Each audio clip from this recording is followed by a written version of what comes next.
की जा रही है। हमारे साथ चंद्र प्रकाश जाटव जी भी मौजूद हैं, जानी पहचानी शख्सियत है, बीजेपी के लीडर हैं और कई बार हमारे प्रोग्राम का हिस्सा बन चुके हैं। चंद्र प्रकाश जाटव जी, आपका बहुत वेलकम करना चाहेंगे अपनी इस खास डिस्कशन में। और जिस तरह से ये बात की जा रही है, बेहद अहम ये मौजू बन गया है। एक और खास मेहमान से भी मैं आपका तारुफ करवा देती हूँ। मौलाना मोहम्मद आसिफ साहब इस्लामिक स्कॉलर हैं।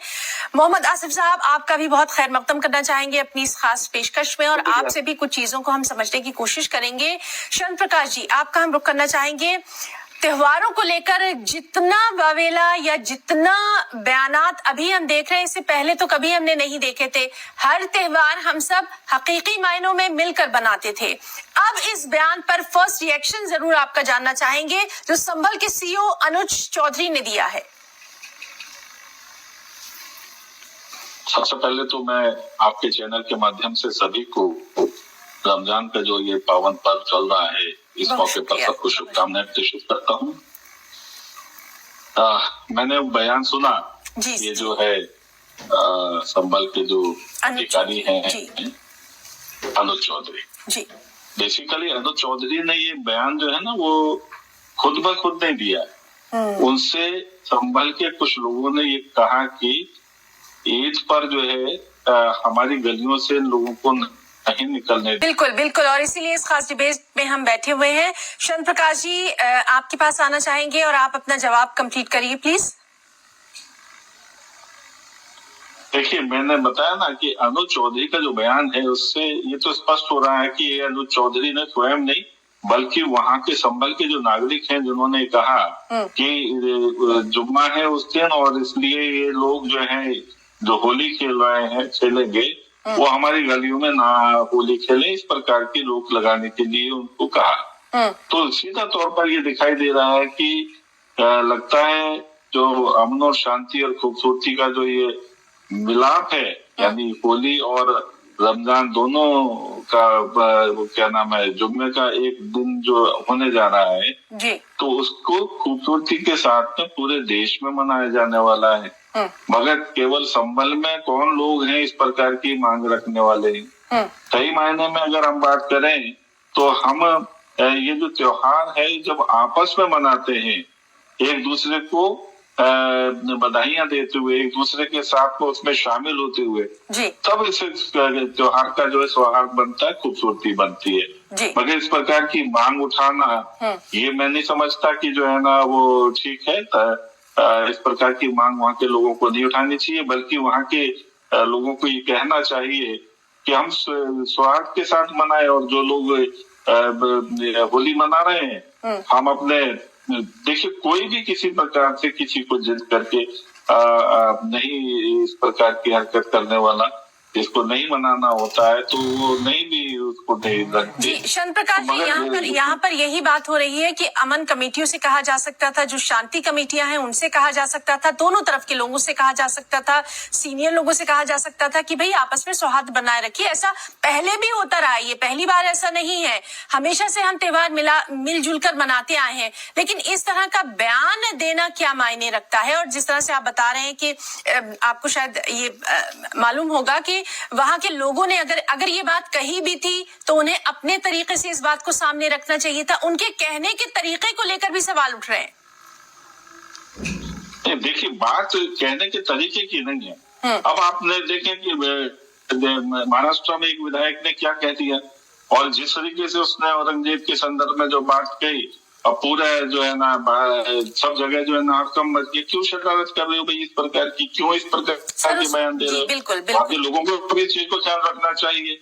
देखिए, इस वक्त त्योहार का मौसम है और इस वक्त इस प्रकार की बातें करना समाजवादी पार्टी के लोग जो हैं या उसके छिपे हुए जो सर, उस पर भी हम बात करेंगे, वो एक अलग मौजू है। बिल्कुल, वो एक अलग मौजू है, उस पर भी हम जरूर बैठेंगे। आज हम बात कर रहे हैं कि जुमा और मांग उठाना, सुन ले मेरी बात, इस प्रकार की मांग उठाना कुछ लोगों के द्वारा, क्या ये अन्य मुस्लिम समाज के लोगों के लिए जो है ना शोभा देगा? कोई भी, मैं नहीं समझता कि कोई भी मुस्लिम देश का जो है इस प्रकार की मांग उठाएगा कि लोगों से कहो कि हमारी गलियों से ना निकले। इस प्रकार की बात क्यों उठाई?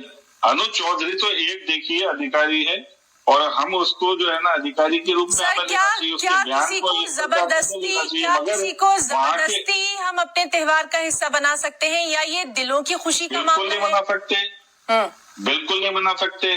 जबरदस्ती कहीं हो रहा हो तो बात अलग जी। है, मगर क्या हम इस प्रकार की बात कह करके माहौल को खराब नहीं करते कि भाई ये लोग जो है हमारी गली में ना निकले, या ये लोग जो है ना हमारी गली में जो है ना त्योहार ना मनाए? क्या सिर्फ जहाँ पे मुस्लिम रहते केवल मुस्लिम रहते, वहाँ हिंदू नहीं रहते हैं ना? तो अगर इस प्रकार की बात वहाँ की जमहूरियत करेगी तो कहीं ना कहीं अपवाद तो पैदा होंगे। आखिर ये बात कही क्यों जा रही है?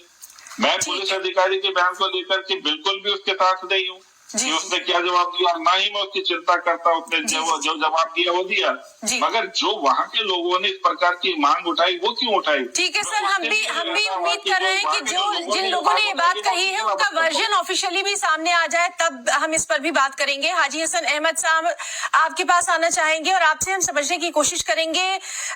लगातार हम देख रहे हैं कि एक दूसरे के त्योहारों को लेकर कहीं ना कहीं अब जो माहौल देखा जा रहा है, खास तौर पर जो माहौल क्रिएट किया जा रहा है, ये नमाज का वक्त भी आगे बढ़ा दिया है। इस तरह की एग्जाम्पल पहली बार नहीं है, इससे पहले भी आ चुकी है। आपको याद होगा मुहर्रम में कई बार ऐसा होता है जब जुलूस और होली का वक्त अगर एक है या दो ऐसे मजहबी जुलूस हैं तो मुहर्रम कमेटियां भी कहीं ना कहीं समझौता करती है, आगे पीछे कर लेती है, क्योंकि भाई हम भारत में रहते हैं। बिल्कुल बिल्कुल सर, हम जरूर आपके पास आएंगे। शंत प्रकाश जी आपके पास आना चाहेंगे। आवश्यकता ही क्यों पड़ रही है? शंत प्रकाश जी आपसे हम जी बिल्कुल आपसे समझने की कोशिश करेंगे कि जो त्योहार है, अगर कोई खुशी से मना रहा है, अगर कोई हमारे त्योहार में शामिल हो रहा है तो हम उसका वेलकम कर सकते हैं, लेकिन अगर कोई नहीं मनाना चाहता है तो फिर आजकल जो एक नया ट्रेंड निकला है, जबरदस्ती हम क्यों कर रहे हैं, इसको तो कम से कम कंडेम किया जाए, इसकी तो निंदा की जाए कि जबरदस्ती किसी पर हावी होने की कोशिश न की जाए। आप बताओ, हम एक तरफ शंत प्रकाश जी की बात करते हैं, एक तरफ बिल्कुल वाजपेयी जी आपके पास आएंगे। शंत प्रकाश जी भी हमारे साथ मौजूद हैं जी। इतनी सहिष्णुता तो रखी जा सकती है ना। साथ में एक बात कहूंगा जी सर, मैं पूरी जिम्मेवारी से एक बात कहूंगा, मैं नहीं समझता कि कोई भी मुसलमान वो जो है किसी भी हिंदू के त्योहार में शरीक नहीं होना चाहता या उस त्योहार को मनाने में अपने आप को इस तरीके से चाहेगा कि भाई मैं नहीं मनाता, इस वजह से मेरे पास में इसकी आवाज या उसका किसी प्रकार का रंग नहीं आना चाहिए, किसी प्रकार की जिद नहीं। बहुत अच्छी तरह मैं मुस्लिम समाज के साथ में मिलता हूँ, जुलता हूँ, उनके साथ में मिला। हाँ, तो ये मैं सही मायने में बताऊं, कुछ सियासती जो लोग हैं जो इस देश के अंदर खूबसूरती नहीं रहने देना चाहते, वो इस प्रकार की बातें कर रहे हैं और वो तमाम तरीके के ऐसे प्रयास कर रहे हैं जिससे कि ये सौहार्द जो है वो बिगड़े। बिल्कुल किसी प्रकार से पूरे देश के अंदर कोई मुसलमान जो है या कोई हिंदू जो है वो आपस में, आप मुझे एक बात बताओ, इतना जो त्योहार मनाया जाएगा उसमें तमाम चीजों जो बनाई जा रही हैं, रंग बनाए जा रहे हैं, पिचकारियां बनाई जा रही हैं, ये क्या केवल हिंदू बना रहे हैं? क्या मुसलमानों के घरों में ये सामान नहीं बन रहा? क्या वो लोग नहीं चाहेंगे कि खूबसूरती के साथ में त्योहार मनाया जाए और उनका माल जो है वो सामान जो वो बिके?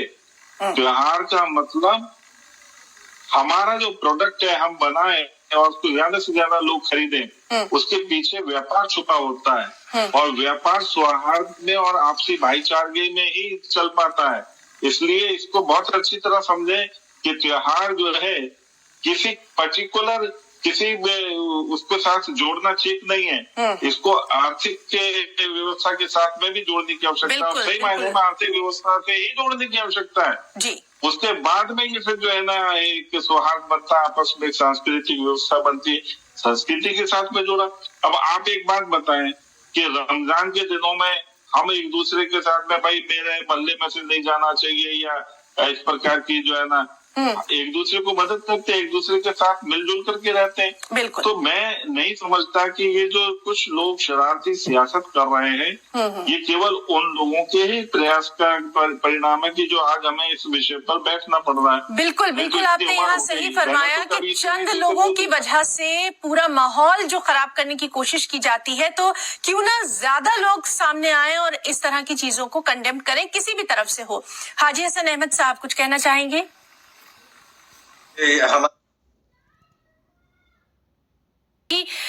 जो सूरत हाल है वो यही है कि सभी कोशिश करते हैं कि समाज में कहीं ना कहीं जो डिफरेंस है वो ना हो। शन प्रकाश जाटव जी लगातार हमारे साथ मौजूद हैं। प्रकाश जी, अभी आपने सुना कि मौलाना मोहम्मद आसिफ साहब ने बहुत ही खूबसूरत बात यहाँ पर कही कि हमारी दरगाहों से लगातार इस तरह के जो रूहानी पैगामात हैं वो देखे जाते रहे हैं, रंग वहां पर बाकायदगी से खेला जाता रहा है, बल्कि इसका खास उत्सव होता है। उन्होंने कई दरगाहों का भी यहाँ पर जिक्र किया। तो क्या यही जज्बा लेकर हम सभी आगे नहीं आ सकते कि किसी का भी कोई त्योहार हो उसमें एडमिनिस्ट्रेशन को, उसमें इस तरह के अधिकारियों को बयान देने की जरूरत क्यों पेश आ रही है? हम अपने तौर पर भी तो इन तमाम चीजों को संभाल सकते हैं। देखिए, मौलाना साहब ने बहुत खूबसूरत बात कही और मैं उसकी बात की कदर करता हूँ, मगर उनसे पहले एक महाशय जो है उन्होंने क्या कहा कि 2014 के बाद में माहौल बदला है। मतलब इस प्रकार की बात। अब देखो, मैंने से पहले कहा था कि सियासत हो रही है और एक सियासत करने वाले महाशय जो है वो अभी यहाँ पे बैठ करके उसी मौलाना साहब की बात पर धूल फेंक रहे हैं। 2014 की बात कहने की आवश्यकता क्यों पड़ गई? क्योंकि आपका जो दिमाग है पूरी तरीके से पूर्वाग्रह से ग्रस्त है। पछी किसी प्रकार के शरारती लोगों ने वहां पर भी किसी प्रशासनिक अधिकारी से जाकर किस बात की मांग की है। ये जो लोग काम कर रहे हैं ना, ये माहौल को खराब करते हैं जी। हम लोग तमाम मौलाना साहब के जैसे तमाम लोग जो हैं, मैं समझता हूँ कि 90 से 95 बल्कि 98% जो लोग हैं जी, जो मुस्लिम हैं, वो पूरी तरीके से ऐसे पूरे जो जुम्मे की नमाज और होली को मिलकर के मनाना चाहते हैं जी। मगर इस प्रकार की बात कह करके जो सौहार्द में जो नमक डालने का काम करते हैं ना लोग, उन लोगों से हम कैसे बचें, इसकी आवश्यकता है। यहाँ पर चाहे कितने सीनियर लोग बैठ जाएं और मिलकर के प्रयास करें कि एकजुट होकर के हम काम करें, और होगा भी, ऐसा नहीं है। मगर कुछ जगहों पर इस प्रकार के जो शरारती तत्व हैं वो भी अपनी हरकतें करने से बाज नहीं आएंगे। ये जो बात कही गई है वहां पर जिसने भी मांग रखी है कि ये लोग नहीं निकलने चाहिए, इसी प्रकार के लोग हैं। ऐसे लोगों के लिए भी तो हम लोगों को थोड़ा सा, ठीक है हम कुछ कह तो सकते नहीं, मगर इस बात को उजागर तो कर सकते हैं। तो मगर उसके बावजूद ये देश जो है वो आपसी प्रेम और भाईचारे से अब तक चला है, आगे भी चलेगा। और मैं समझता हूँ बिल्कुल, और इसीलिए इस खास डिबेट पे हम तमाम अहम लोगों के साथ हाजिर हुए हैं कि ये सौहार्द जो है बना रहना चाहिए और त्योहार